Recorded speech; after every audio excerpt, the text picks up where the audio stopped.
My daughter said, "You ruined my life with your rules." I replied, "Sure." Then I withdrew her allowance, reclaimed her car, and changed the Wi-Fi password. 2 days later, she was knocking desperately on my door. I, 48 male, am a single father to my daughter Jessica, 17. Her mother, Susan, and I divorced about a decade ago.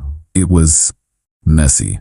The short version is that we have fundamentally different views on life, responsibility, and what it means to raise a child. I got primary custody. I've always believed in providing a stable, loving environment built on mutual respect and clear boundaries. I'm not a rich man, but I do okay. I've worked hard to give Jessica a life far better than the one I had. She has a nice bedroom, a closet full of clothes, the latest iPhone on my family plan, and a monthly allowance of $400 that goes directly into her debit account. For her 17th birthday, I bought her a car. A clean, used Honda Civic. It's in my name, and I cover the insurance and gas. All I ask for in return are 3 things. Maintain a B average in school. Help with basic household chores, her own laundry, dishes after dinner, keeping her bathroom clean. A curfew of 11 p.m. on weeknights and 1 a.m. on weekends. These are not, in my opinion, the rules of a tyrant. They are the baseline for living in a shared space and preparing for the real world. For the past year, things have been slipping. Her grades dipped to a C, the chores became a constant battle, and the curfew was treated as a vague suggestion. Every attempt at a conversation devolved into a fight. She'd spend most of the time texting, presumably with Susan, who has always positioned herself as the cool mom and me as the warden. The breaking point came last Tuesday. I got an email from her history teacher about a major project she hadn't turned in. When I brought it up, she was sitting on the sofa, scrolling through TikTok. "Jessica, we need to talk about this email." She didn't look up. "K. This project is 30% of your grade. Your teacher says you haven't even started." She finally locked her phone and glared at me. "OMG, I'll do it. It's not a big deal." "It is a big deal. This, plus your other grades, and the fact that you blew off your curfew by 2 hours last Saturday, these are issues. We have rules for a reason." And then she said it, the words that felt like a switch flipping in my head. She stood up, her face twisted with a kind of theatrical rage I'd only ever seen in movies. "My God. Your rules. That's all you care about. You have ruined my entire life with your stupid, pointless rules. I hate it here. I can't do anything or go anywhere. All my friends have parents who actually trust them." I just stood there for a moment. All the years of packed lunches, late-night pickups, helping with homework, paying for everything, all of it just evaporated. There was no argument left in me, no desire to plead my case. I was just done. I looked at her, my voice quieter than I've ever heard it. "Sure." She blinked, surprised by my lack of fight. "What? You're right. Your life, your choices. If my rules are ruining your life, then you shouldn't have to live with them, or with the things those rules provide." I walked to the little key rack by the door and took the key to the Civic off her sparkly unicorn keychain. I dropped it into my own pocket. Her jaw fell open. "What are you doing?" "My car, my rules. You don't like the rules, you don't get the car." I then picked up my phone, opened my banking app, and canceled her recurring $400 allowance. I showed her the confirmation screen. My money, my rules. I walked over to the router in the hallway and unplugged it. "I'll be changing the Wi-Fi password, my internet, my rules." I went to my office and shut the door. I could hear her screaming, calling me insane, a psycho. Then, a door slammed and I heard the Civic, ironically, fire up in the driveway. I glanced out the window and saw her peel out. I sighed. I knew she had a spare key hidden somewhere. That was fine. I'd deal with that tomorrow. About 30 minutes later, my phone buzzed incessantly. It was Susan. I let it go to voicemail. The message was exactly what you'd expect. A screeching tirade about how I was a monster engaging in financial abuse. Jessica didn't come home that night, or the next day. I knew she was at her mom's. I spent the evening in a quiet house, feeling a strange mix of grief and calm. The next morning I called a towing service and had the Civic brought back from Susan's street and parked in my garage. I then called my mobile provider and had Jessica's line downgraded. No more unlimited data. Just basic talk and text, for safety. That brings us to tonight, 2 days after the blow-up. Around 8 p.m., there was a knock on the door. Not a normal knock. It was fast, insistent, desperate. I opened it to find Jessica standing there, shivering slightly. She wasn't crying. She just looked furious. "I need the Wi-Fi password," she said, not as a request but a demand. My paper is due tomorrow, and I can't use all of Mom's hotspot data.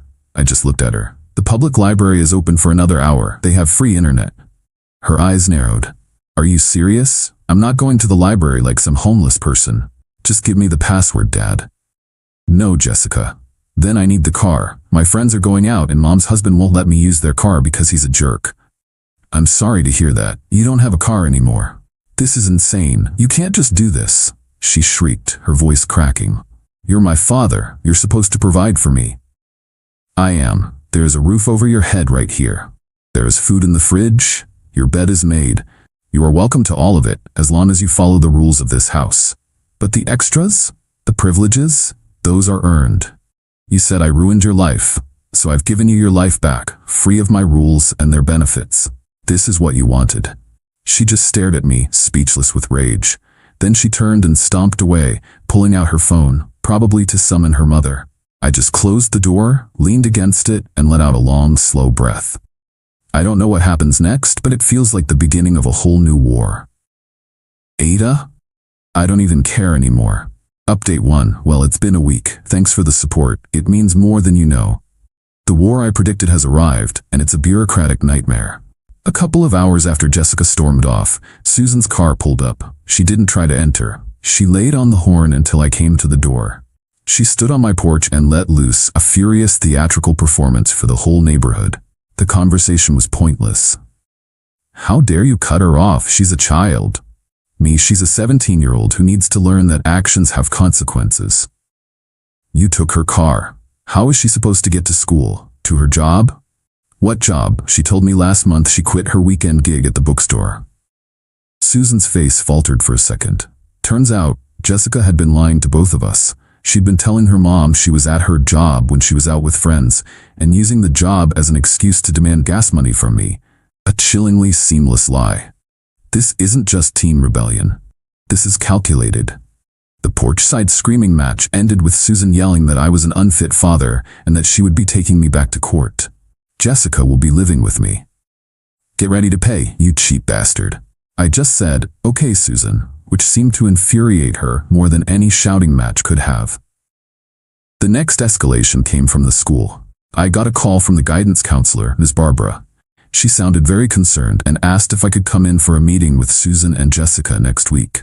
Apparently, Jessica had gone to her in tears, claiming I had a volatile temper and had kicked her out. Susan had followed up with her own call backing the story. They were building their narrative. This time, I didn't just get sad. I got strategic. The meeting being a week away was a gift. It gave me time. I wasn't going to walk in there and lose a he said, she said argument. So I started my project. It was a slog. I spent 3 nights glued to my laptop. I logged into my online banking portal and downloaded 3 years of statements, highlighting every $400 allowance transfer and every extra Venmo. I created a spreadsheet. I dug through my filing cabinet for the car insurance paperwork and a thick folder of receipts for tires and repairs. I downloaded a year's worth of itemized phone bills. It was tedious, but with every document, I felt my resolve harden. This wasn't about being angry.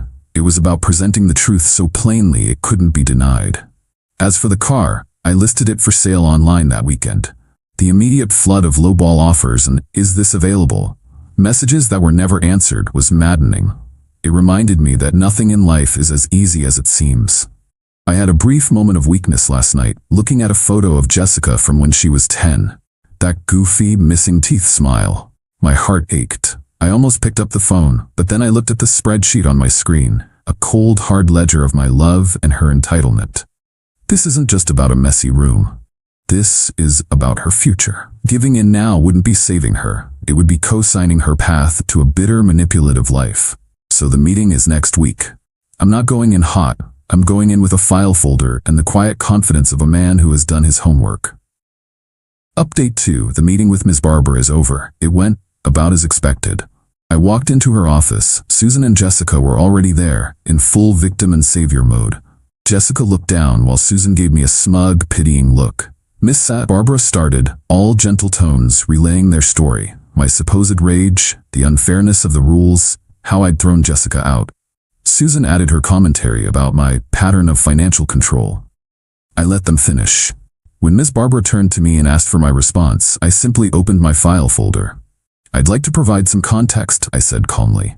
I passed her the teacher's email, the list of house rules, and then the financial spreadsheet. "Here is a detailed accounting of the controls Susan mentioned. As you can see, it amounts to over $9,000 in non-essential support in the last 12 months. This is the cost of the privileges my daughter believes she is entitled to."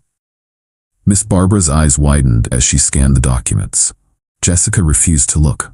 "And regarding the car," I continued, "it was a privilege. I found out Jessica was lying about having a job to use it. When she chose to leave my home, the privilege was revoked. I'm in the process of selling it now. I have a serious buyer coming this evening." Jessica's head snapped up. "You're selling it?" "Yes," I said, looking directly at her. "It's my car." The color drained from her face. Susan sputtered. "You did that to spite her. That was her car." "Was her name on the title, Susan? Or did I pay for it, the insurance and the gas?" Miss Barbara looked at them, and her professional neutrality became very crisp. She didn't take my side, not explicitly. She didn't say, "David is right." She looked at the file, then at them, and her tone shifted. "Well," she said, her voice carefully measured, "there are some significant discrepancies between the concerns Jessica raised and the documentation David has provided." "Jessica, is it true you lied about having a job?" Jessica mumbled. "Everyone stretches the truth sometimes." The final piece was the phone log printout showing the 17 calls between their phones on the day of the fight. "This was not a spontaneous outburst," I said. "It was a planned departure." Miss Barbara leaned back, her therapeutic expression gone. "This is clearly a deeply fractured family dynamic. It's far beyond the scope of a school counselor. My professional recommendation is for immediate, structured family therapy to address these issues of communication and accountability." I immediately said, "I'm willing to participate." Susan scoffed. "Therapy? He's the one who needs therapy. We don't need a stranger to tell us that he's the problem." And that was that. The meeting ended. Susan dragged Jessica out. I didn't get an apology, but I got something better. The truth, documented and delivered. The narrative they tried to build had crumbled. I went home and sold the Civic that evening to the young man who came to see it. He was respectful and paid my asking price. Handing over the keys felt like closing a door, final and necessary. I feel empty, but clear. Final update. Hello everyone. It's been a while. This is the last update. The chapter is finally closed. Susan, true to her word, took me to court. It took nearly 5 months of legal wrangling, paperwork, and delays. It was a miserable, soul-crushing process. She filed for an emergency modification of custody and demanded a significant increase in child support, retroactive to the day Jessica moved in. Her petition was filled with the same tired lies. This time, I was ready. I hired a sharp lawyer who loved my file folder. He warned me that family court is unpredictable and that a win isn't always what you think it is. The day in court was surreal. Susan's lawyer painted me as a cold, vindictive father. They demanded $1,500 a month and retroactive payments. When it was our turn, my lawyer systematically presented the evidence. He didn't just defend, he built a case for premeditated financial opportunism. Then he played our hand. "Your Honor, my client agrees to the change in primary physical custody." Susan and Jessica smirked. They thought they'd won. "However," he continued, "we contend that child support should be calculated based on the state's mandatory minimum guideline. The lifestyle Mr. My Last Name voluntarily provided went far beyond his legal obligation. Since that lifestyle was actively rejected, he should not be legally compelled to fund it." He presented the calculation. The state minimum, based on our incomes, was $480 a month, a pittance compared to what they wanted. Furthermore, he concluded, given that this entire legal action was based on demonstrable falsehoods intended to manipulate the court, we are petitioning for relief for my client's legal fees. The judge, a stern-looking woman, reviewed everything. Her ruling was a masterclass in judicial cold water. She gave Susan a blistering lecture on using the court system as a tool for vengeance. She granted the custody change. She ordered me to pay the state minimum of $480 per month, ending upon Jessica's 18th birthday. She denied the retroactive support. Finally, she addressed the legal fees. She didn't award me 100% of my fees, but she did find that the petition was largely frivolous and brought in bad faith, and ordered Susan to reimburse me for a significant portion of my costs, about $4,500 of the $6,000 I had spent. The silence on their side was deafening. Susan looked like she'd been punched. She had won custody of a resentful teenager and had not only failed to get her payday, but was now thousands of dollars in debt to me. Jessica finally looked up, and for the first time, I think she understood the magnitude of the consequences. The fallout was predictable. I get a check for my legal fees every month. I pay my $480 in child support. Jessica reached out a month ago. A text, "Can I come home?" It hurt to type my reply. "My home and my rules have always been here for you. Are you ready to accept them?" She replied, "But can I have my car back?" She still didn't get it. Denial is a powerful thing. My response was my final one. "The car is gone, Jessica. I told you that. The choice is about whether you want to be a part of this family, not what you can get out of it." She never replied. I hear through the grapevine she's working at a fast food place, saving money. Her mom makes her contribute to rent. She's living the consequences. Maybe one day it will forge her into a responsible adult, or maybe not. My house is quiet. I use the money from the car sale to remodel my kitchen. I've reconnected with old friends.